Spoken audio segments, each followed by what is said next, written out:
बिस्मिल्लाहिर्रहमानिर्रहीम। हुज़ूर पाक सल्लल्लाहु अलैहि वसल्लम ने फरमाया, ये दुआ मेरी उम्मत को बता दो, जब कोई गम, मुसीबत या परेशानी आए, कोई काम ना हो रहा हो, ये दुआ पढ़ लिया करो। मोहतरम नाजरीन, अल्लाह से दुआ मांगते हुए उसके कबूल होने या ना होने का शक दिल में नहीं रखते कि पता नहीं ये कबूल होगी या नहीं, पता नहीं ये चीज़ हमें मिलेगी या नहीं, पता नहीं ये काम मुमकिन हो सकेगा या नहीं। ये सारे खदशात तो तुम्हारी ज़ात के हैं। अल्लाह की ज़ात तो इससे कहीं ज़्यादा वसी है। वो तो मौजज़ों का बादशाह है। वो जब चाहे हालात बदल सकता है, वो जब चाहे दिल बदल सकता है, वो जब चाहे चीज़ से नवाज सकता है और वो जब चाहे नसीब बदल सकता है। अल्लाह वो सब कर सकता है जो तुम नहीं कर सकते। तो जिसकी ज़ात ला महदूद है, उससे महदूद दुआएं कैसे अपने अमाल देखकर नहीं, उसकी शान देखकर मांगो। जिसने तुम्हें बनाया है, इससे बेहतर तुम्हें कोई भी नहीं समझ सकता। और याद रखो, कायनात में ऐसा कुछ भी नहीं जो हमारा रब नहीं कर सकता। कायनात में ऐसा कोई ज़ख्म नहीं जिसे अल्लाह नहीं भर सकता। इसकी ही कायनात है, वो सब कुछ कर रहा है। आज के दौर में हर दूसरा इंसान बहुत ही ज़्यादा परेशान नज़र आ रहा है। जिसको देखो कोई ना कोई परेशानी है, किसी न किसी मुसीबत में मुब्तला है, किसी न किसी गम में मुब्तला है। और हालात ऐसे हो चुके हैं, ऐसे बन चुके हैं कि एक दूसरे से इंसान अपनी परेशानी शेयर भी नहीं कर सकता।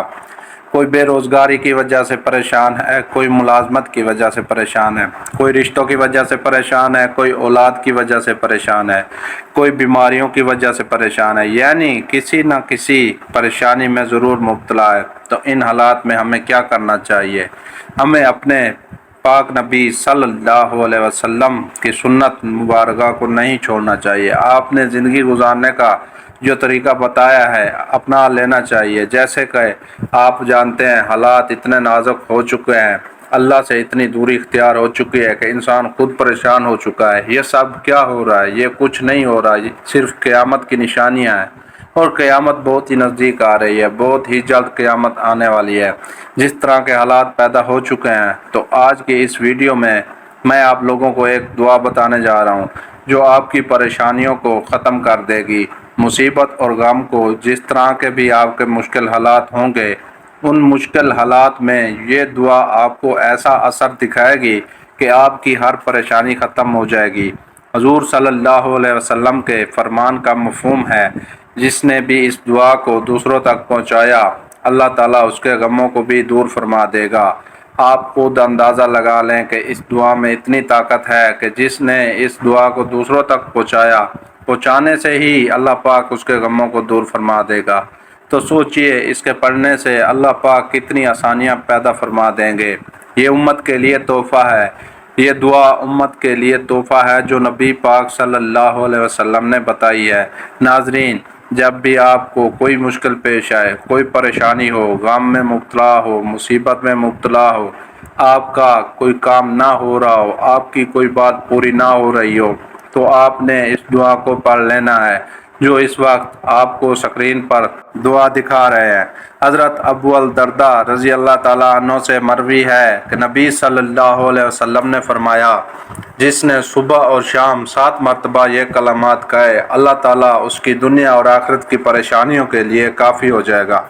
इस हकीकत से कोई इंसान इनकार नहीं कर सकता कि दुनिया में हर अमीर, गरीब, नेक व बद को कानून और कुदरत के तहत दुखों, गमों और परेशानियों से किसी न किसी तरह शक्ल में ज़रूर वास्ता पड़ता है। इसका सबब यह है कि ये दुनिया दारुल अमल और इम्तिहान गाह है। इंसान यहाँ आजमाइश के लिए भेजा गया है। इसे आज़ादी से नेकी और बदी करने की कुव्वत दी गई है, जिसे बरोकार लाकर और नेकी की सूरत में अजर व सवाब और नाफरमानी की सूरत में अजाब व सज़ा का मुस्तहिक ठहरता है। यहाँ 2 किस्म के लोग बसते हैं, एक वो जो आसूदा हाल और दौलतमंद हैं और हर किस्म की आसाइश और आराम से भरपूर हैं। दूसरा वो जो गरीब व मखलूक अलहाल हैं और ज़िंदगी की ज़रूरियात से भी महरूम नहीं। मसाइब व अलाम इन्हें डसते रहते हैं। ज़िंदगी यूँ गुजारते हैं जैसे दुखों के मन व बोझ तले दबे हों और इस बोझ में तखफीफ के आसार भी दिखाई ना देते हों। इंसान किसी भी ग्रोह से ताल्लुक़ रखता हो, इसे दुख से मफरूरी नहीं मिलती। ये अलग बात है, किसी को कम और किसी को ज़्यादा दुखों से वास्ता पड़ता है।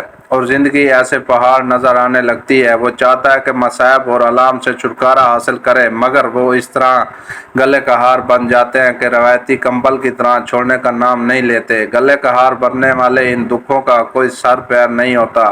کسی بھی پہلوؤں سے وہ زندگی کے لیے عذاب بن سکتے ہیں۔ مسلسل ناکامیاں اور حوصلہ شکن محرومیاں انہیں جنم دیتی ہیں اور غم کے اندھیروں غاروں میں جا گراتی ہیں۔ اقتصادی بدحالی، معاشرتی ناہمواری، عدم مساوات، ظلم و ستم، ناانصافی اور ریاستی جبر بھی اس کے اسباب میں سے ہیں، جس سے انسان کا ذہنی توازن بگڑ جاتا ہے اور جسمانی قوت اس طرح متاثر ہوتی ہے کہ وہ صدیوں کا بیمار نظر آنے لگتا ہے۔ اور اس کے ساتھ سورۃ اخلاص پڑھنی ہے۔ اس سورت کا نام سورۃ الاخلاص ہے۔ اخلاص کے معنی ہیں دل کو اللہ تعالیٰ کی وحدانیت کے لیے خاص کرنا۔ گویا یہ سورت انسانوں کے دلوں کو اللہ تعالیٰ کی توحید کے ساتھ خاص اور مختص کرنے والی ہے۔ اس سورت مبارکہ میں تمام ادیان باطلہ، فرق، ذائقہ، ضالہ، یہود، نصارہ، مجوس، مشرکین اور مجمع ماشبہ، حلولیہ، اتحاد، یہ جو ذات صفاف باری تعالیٰ میں الحاد و کفر عقائد کے مرتکب ہوئے، سب کا رد ہے۔ اس سورت کے ان 4 مختصر آیتوں میں اللہ تعالیٰ کی توحید کو انتہائی جامع انداز میں بیان فرمایا گیا ہے۔ پہلی آیات میں ان کی تردید ہے جو ایک سے زیادہ خداؤں کے قائل ہیں۔ دوسری آیات میں ان کی تردید ہے جو اللہ تعالیٰ کو ماننے کے باوجود کسی اور کو اپنا مشکل کشا، کارساز یا حاجت روا قرار دیتے ہیں۔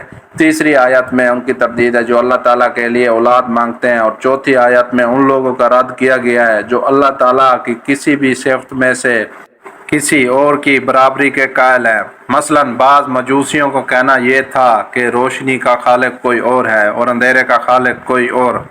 اسی طرح اس مختصر صورت میں شرک کی تمام صورتوں کو باطل قرار دے کر خالص توحید ثابت کی گئی ہے۔ اس لیے اس سورت کو سورۃ الاخلاص کہا جاتا ہے، اور ایک صحیح حدیث میں اس کو قرآن کریم کا 1/3 حصہ قرار دیا گیا ہے، جس کی بظاہر وجہ یہ ہے کہ قرآن کریم نے 3 عقیدوں پر زور دیا ہے: نمبر 1 توحید، نمبر 2 رسالت، نمبر 3 آخرت، اور اس صورت میں ان توحید کے عقیدے کی پوری وضاحت فرمائی ہے۔ عائشہ رضی اللہ تعالیٰ عنہ فرماتی ہے کہ رسول اللہ صلی اللہ علیہ وسلم نے ایک آدمی کو لشکر کا امیر بنا کر بھیجا۔ وہ نماز میں اپنی قرات کو قل ھو اللہ احد پر ختم کرتا تھا۔ جب وہ لوگ واپس آئے تو انہوں نے نبی کریم صلی اللہ علیہ وسلم سے اس بات کا ذکر کیا۔ آپ صلی اللہ علیہ وسلم نے ان لوگوں سے کہا کہ اس سے پوچھو وہ ایسا کیوں کرتا ہے، اور لوگوں نے اس سے پوچھا۔ اس نے کہا اس لیے یہ رحمان کی صفت ہے اور مجھے اس کے پڑھنے سے محبت ہے۔ تو نبی کریم صلی اللہ علیہ وسلم نے فرمایا اسے بتا دو کہ اللہ تعالیٰ بھی اس سے محبت رکھتا ہے۔ میرے محترم ناظرین، اگر آج اپنے نبی سے محبت، ان سے پیار کرتے ہیں تو آج یہ دعا پورے یقین کے ساتھ پڑھ لیں اور اللہ تعالیٰ سے دعا کریں۔ انشاءاللہ آپ کی ہر مشکل آسان ہو جائے گی، آپ کی ہر پریشانی دور ہو جائے گی۔ یہ تو بہت ہی فضیلت والی دعا ہے۔ آپ کا کوئی کام بھی اٹکا نہیں رہے گا، ہر پریشانی سے نجات ملے گی، اپنے مقصد میں کامیابی ملے گی انشاءاللہ۔ پیارے دوستو، اس ویڈیو کو لائک اور شیئر ضرور کریں اور ساتھ ہی چینل کو بھی ضرور سبسکرائب کر دیں۔ اللہ پاک آپ سب کا حامی و ناصر ہو، آمین یا رب العالمین۔